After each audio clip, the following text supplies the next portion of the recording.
Le Cameroun est libre et indépendant.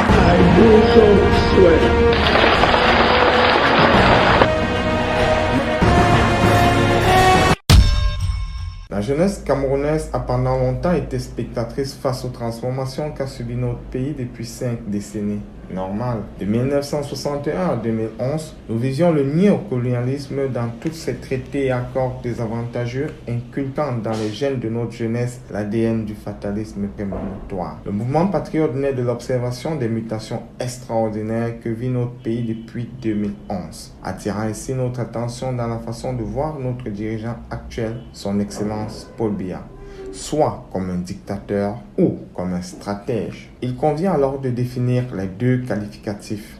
À cet effet, un dictateur est une personne qui, après s'être emparé du pouvoir, l'exerce sans contrôle et empêche le peuple de s'exprimer. Or, un stratège est un chef militaire qui conduit des opérations de grande envergure. En 2011, nous voyons en M. Biya l'image d'un dictateur qui ne portait aucun intérêt aux projets structurants du Cameroun, notamment les routes, les industries et l'énergie. Le délestage est devenu une coutume, l'accès à l'eau potable une pénitence, les poubelles l'ornement de nos maisons et les postes clés, la chasse gardée de ses administrateurs à leurs enfants. Le chômage est galopant, la monnaie constamment dévaluée et les privatisations viennent obscurcir notre avenir. Les quelques rares postes qui nous sont offerts se détournent. Une haine violente saisit alors le cœur de bon nombre de jeunes Camerounais meurtris par les souffrances de leur quotidien sans espoir. Qu'est-ce qui n'aurait donc pas marché lorsque nous savons que le pouvoir lui a été cédé? Il n'a point fait de coup d'État et par conséquent n'aurait aucune raison d'en vouloir à son peuple. Nous avons donc appliqué notre cœur à comprendre comment une telle méchanceté pouvait envahir cet homme. Le temps est passé et M. Biya célèbre officiellement le cinquantenaire. Nous sommes en février 2014. Pour un dictateur, nous ne comprenions pas quelle en était l'importance et d'entrée de jeu, nous ne voyons là qu'un autre moyen de distraire l'argent du contribuable camerounais. Curieux, nous nous sommes rapprochés de l'information et en avons eu pour notre dose d'étonnement. Car, en effet, le Cameroun célébrait sa sortie de 50 ans de néocolonialisme qui hypothéquait tous les secteurs du développement de notre pays, partant de l'éducation à la santé en passant par l'armée, la monnaie, la souveraineté entière de la nation.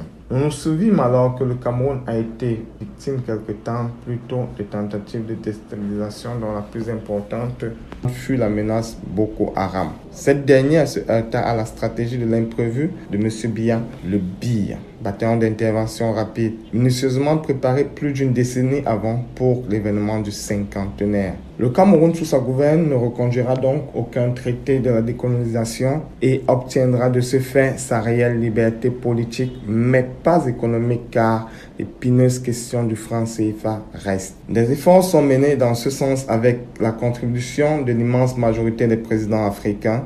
Et aujourd'hui, lorsque nous sentons la fin plus qu'évidente de cette monnaie des colonies françaises d'Afrique, soudainement, nos frères du sud-ouest et du nord-ouest avec qui nous sommes mariés et avons fait beaucoup d'enfants, parce qu'ils parlent l'anglais et nous le français qui sont deux langues imposées de force à nos ancêtres, sont devenus des étrangers, pire des ennemis. Et pourtant, la langue batanga se parle tout aussi bien à Bakassi dans le sud-ouest qu'à Kribi dans le sud du Cameroun, pour ne citer que celle-là.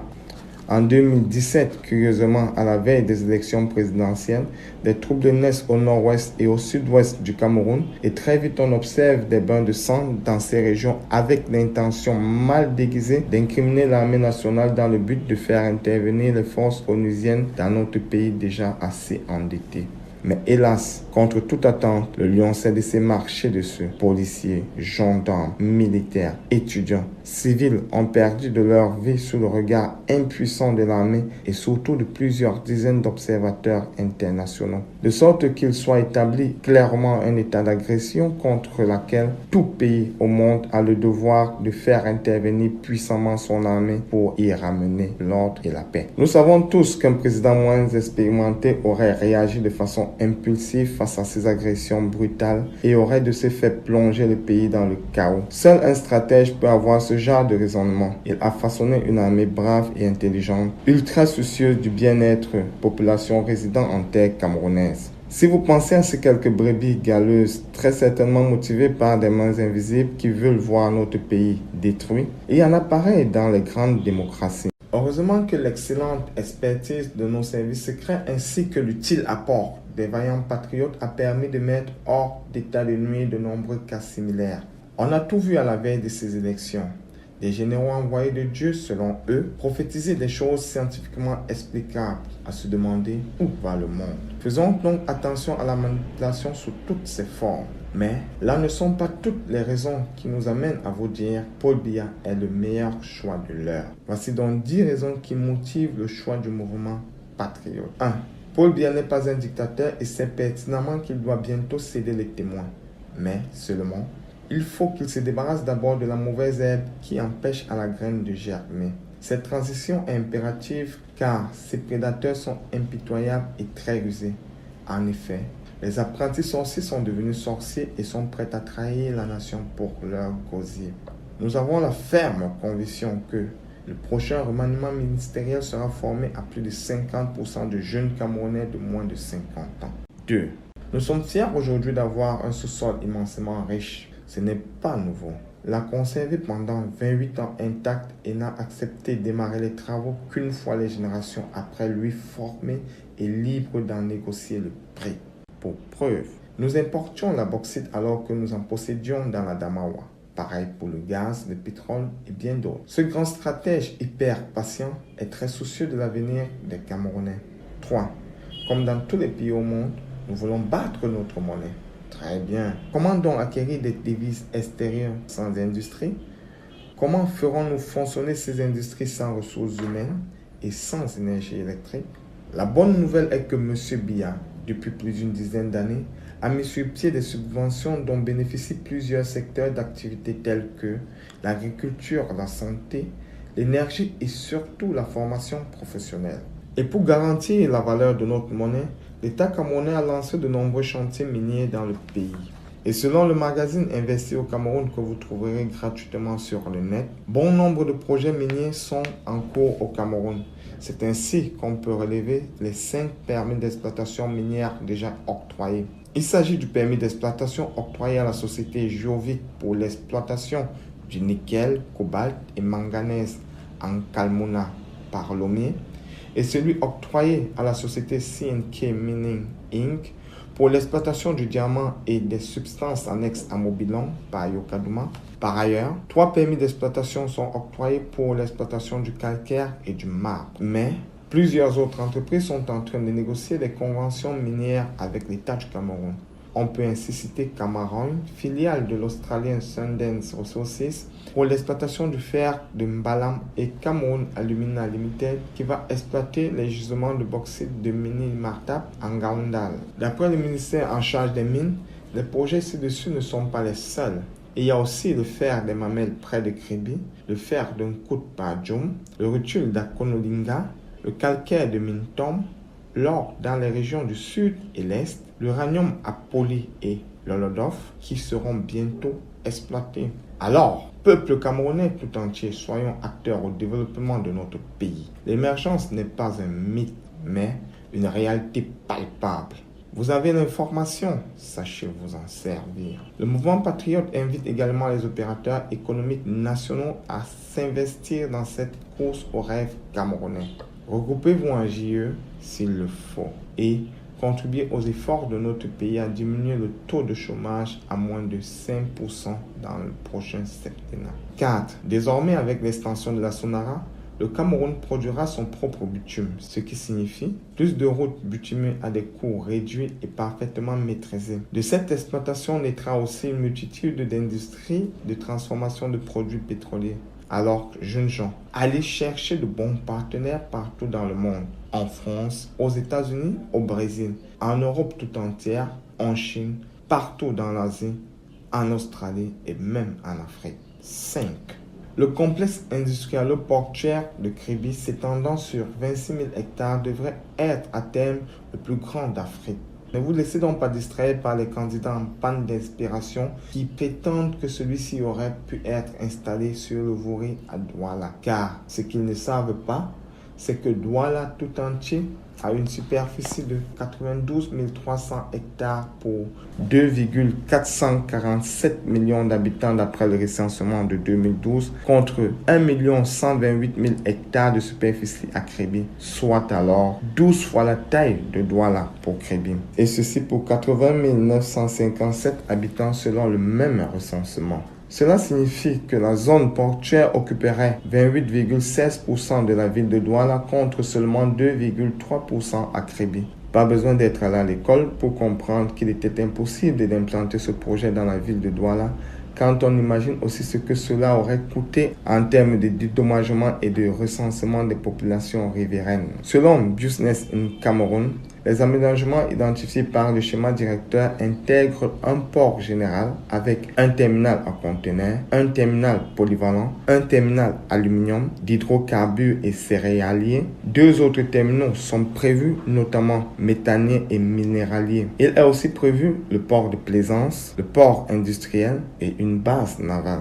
La première phase du projet est déjà opérationnelle et nous invitons tous les Camerounais à y faire une visite pour constater la similitude exacte avec le plan directeur disponible à la mission d'études pour l'aménagement de l'océan, la MIAO. La visite du port est régie par la communauté urbaine de Kribi uniquement les jours ouvrables. D'autres projets sont annoncés dans la ville de Kribi, notamment les usines de montage de véhicules, d'avions, de transformation de fer, d'aluminium, de liquéfaction de gaz et l'usine de transformation de cacao Atlantique Coco, pour ne citer que celle-là. Arrêtez donc de cogiter, faites-y un tour par vous-même. 6. La réalisation des barrages hydroélectriques qui prennent beaucoup de temps à la fabrication sont pour la plupart fin prêts. Et les lignes de transport se construisent actuellement. D'ici 2022, le coût de l'électricité diminuera considérablement. Nous trouvons donc utile de citer tous ces ouvrages pour que nul n'en ignore l'existence. Le barrage à réservoir de Lompanga à l'est qui a augmenté la capacité de production des centrales hydroélectriques de Sonlolo et d'EDA de 10%. Notons déjà que Sonlolo fait 384 MW et EDA 267 MW. Ces centrales alimentent déjà les régions de l'ouest, nord-ouest, sud-ouest, littoral, centre et sud. Nous avons le barrage de Bini à Warak dans la Damawa qui devrait produire 75 MW d'électricité d'ici 2022 et vient donc en renfort au barrage de Lac d'eau dont la production actuelle est 72 MW pour couvrir les régions de la Damawa, du nord et de l'extrême nord. Le barrage de Mekim avec ses 15 MW donc, les travaux sont achevés et alimentera 8 communes du Djei-Lobo dans la région du sud. Le barrage de Memvele avec ses 211 MW dont les travaux de construction sont achevés alimentera la région du sud et du centre. Le barrage de Natigal, centrale hydroélectrique de 420 MW, augmentera d'un tiers la capacité de production du Cameroun. Les travaux de construction démarreront avant la fin de l'année en cours dans la région du centre et devraient durer 57 mois. Sans compter les centrales thermiques d'Aala, 60 MW, Mbalmayo 10 MW, et Bolova 10 MW et Bamenda 20 MW. Nous avons aussi la centrale thermique à gaz de Kribi, 216 MW. 7. Les infrastructures routières en cours sont remarquables. Nous citons entre autres les autoroutes Kribi-Lolabé, 38,5 km réalisées à 83%. Yaoundé-Douala, 215 km réalisés à 29,53% avec son projet d'extension jusqu'à la ville de Bafoussam. Yaoundé-Simalène, 20 km réalisés à 30%. Le nouveau pont sur le Vouré, 756 mètres réalisé à 95%, sans compter la route Kumba-Manfé, 150 km, dont les travaux sont achevés depuis mars. Nous avons aussi les nombreuses routes qui nous relient avec les pays voisins dans le sud du Cameroun et à l'est du Cameroun qui sont achevées. Des sources du ministère des Travaux publics, les travaux du bitumage de la nationale numéro 1 Yaoundé, Obala, Bertoua, Ngaoundéré, Garoua, Maroua, Mora, Dabanda, Kousseri s'élèvent à près de 80%. Autre avancée significative sur les chantiers routiers. La nationale numéro 3, Yaoundé-Douala, Limbe et Dino, déjà réalisée à 99%, les travaux consistent en l'élargissement de la route en 2 fois une voie centrale et 2 fois 2 voies latérales, y compris échangeur au carrefour Nelson Mandela et pont sur la Dende. La réalisation de la nationale numéro 1, Bamenda Ndop Kumbo, étalé sur 50,5 km, est presque achevé car réalisé à 99,20%. La liste est exhaustive et les chantiers sont palpables et visibles aussi bien sur les nationales qu'à l'intérieur des communes du territoire camerounais. 8. L'agriculture. Tous, nous voyons la grande volonté du chef d'État à booster ce secteur. De source d'investir au Cameroun, le gouvernement camerounais a officiellement lancé le 24 avril 2017 à Yaoundé, capitale du pays, le projet de développement des chaînes de valeur agricole, PDCVA, financé à 77% par la Banque africaine de développement et 21,5% par l'État du Cameroun. Ce projet, d'un coût global de 75 milliards de francs CFA, a-t-on appris, implanté dans les régions du centre, du littoral, du sud-ouest et de l'est. Ce projet d'une durée de 5 ans, projectif d'assurer la sécurité alimentaire dans les filières bananes, plantain, huile de palme et ananas, au moyen d'appui financier et technique aux organisations paysannes et autres jeunes intéressés par l'agrobusiness. À terme, apprend-on, il est projeté une augmentation de 216 000 tonnes de régime de noix de palme, 240 000 tonnes de bananes plantain, 10 000 tonnes d'ananas et 17 500 tonnes d'huile de palme. Pour répondre aux observations faites par Bernard Djonga, ingénieur agronome et par ailleurs président national de l'Association citoyenne de défense des intérêts collectifs, ACDIC, rapidement financé à hauteur de 50 milliards de francs CFA par la Banque mondiale, a procédé à la signature de 3 nouvelles conventions et partenariats avec les établissements de microfinance. Par le biais de ces conventions, la Caisse d'épargne et de crédit de la solidarité CEPAC, la financière d'épargne et de crédit FIGEC SA et la Mutengene Saving and Loan Cooperative Society MLCS LTD intègre le portefeuille des partenaires financiers de ce projet destiné à booster la production manioc, du sorgho et du maïs au Cameroun en vue d'approvisionner les agro-industries locales. Nous ne manquerons pas de citer quelques projets sabotés par les ennemis du progrès communautaire, à l'instar du comice agropastoral de Bolova, du projet pionnier, mais aussi de belles réussites telles que le projet PACA, le projet maïs. La production cacaoyère a bondi de plus de 20 000 tonnes en 2017-2018. Ce secteur agricole fait principalement la convoitise de 3 pays partenaires que sont la France avec le grand appui de la Fédération des chocolatiers et confiseurs de France, la Côte d'Ivoire dont l'opérateur économique Koné Kosongi injecte 50 milliards de francs CFA pour la construction de l'usine agro-industrielle Atlantic Coco qui sera opérationnelle avant la fin de l'année 2018 à Kribi. L'Indonésie, très intéressée par le cacao et le coton camerounais, propose de nouer des partenaires d'affaires entre les hommes d'affaires indonésiens et camerounais. De ce fait, l'Indonesian Trade Promotion Center, ITPC, invite les opérateurs économiques camerounais à prendre part du 24 au 28 octobre 2018 à Jakarta en Indonésie à la 33e édition de la Trade Expo Indonesia. Pour avoir plus de détails sur les projets et programmes du MINADER, allez sur le net et tapez répertoire des projets et programmes du ministère de l'Agriculture et du Développement rural depuis 2009. 9. Le Cameroun met en service la 2e unité flottante de liquéfaction du gaz naturel dans le monde. Depuis avril 2018, le Ili Epizio est actif au large de Kribi et approvisionne déjà le marché local et international. Nous cessons donc d'importer le gaz et une première cargaison de 40 000 m3 avait été exportée vers la Chine le 30 avril 2018. 10e point. Les forces de défense camerounaises. Exemple en matière de patriotisme et de bravoure. Le chef des armées a mis sur pied des bataillons d'élite qui ont savamment su entretenir la paix autour des frontières camerounaises et à l'intérieur. Nous savons tous que la clé du développement d'un pays, c'est la paix. Sans elle, pas d'industrie, pas d'éducation, pas de droit à la santé, pas de droit à la nutrition, pas d'accès à de l'eau potable, pas de liberté d'aller et de venir, pas de droit à la jouissance des ressources minières. Le Cameroun tout entier vous en est reconnaissant. Par votre exemple, nous restons forts et indivisibles. Que l'Éternel des armées vous accompagne. Que Dieu bénisse le Cameroun. Notons que la plupart de ces projets ont été réalisés en seulement 7 ans. Pour reprendre les mots de Madame Yasmine Bahir Domon, l'enjeu de ces élections porte sur un seul thème, choisir entre les promesses et les réalisations. C'était le mouvement patriote. le Cameroun est libre et indépendant. I do so swear.